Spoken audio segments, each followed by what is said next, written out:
जम्मू कश्मीर के lieutenant governor Manoj Sinha ने मंगल के रोज कमसिन मुजाहिद आजादी बाजी रोड को इनकी सालगिरह के मौके पर खराज अकीदत पेश किया। उन्होंने कहा कि कमसिन मुजाहिद आजादी की मुल्क के लिए कुर्बानी को हमेशा याद रखा जाएगा। मनोज सिन्हा ने अपने ट्वीट में कहा कि बाजी रोड को इनकी सालगिरह के मौके पर खराज तहसीन पेश करता हूं। वो कौम के सबसे कम उम्र शहीद है जिन्होंने 12 बरस की उम्र में अपनी जिंदगी निछावर कर दी। मुल्क के लिए इनके हौसले, इस्तेकबाल और फराह कुर्बानी को हमेशा याद रखा जाएगा और इनसे हमेशा हौसला मिलता रहेगा। हम आपको बता दें कि बाजी रोड 5 अक्टूबर 1926 को उड़ीसा में पैदा हुए थे।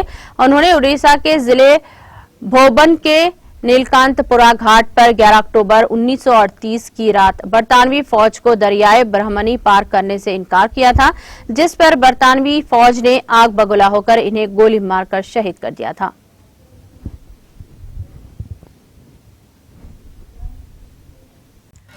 नाज़रीन, हमारे टीटीवी न्यूज को सब्सक्राइब करें, बेल आइकॉन को प्रेस करें, शेयर करें और लाइक करना ना भूलें। और किसी भी एडवर्टाइजमेंट के लिए हमारे इस नंबर पर कांटेक्ट करें।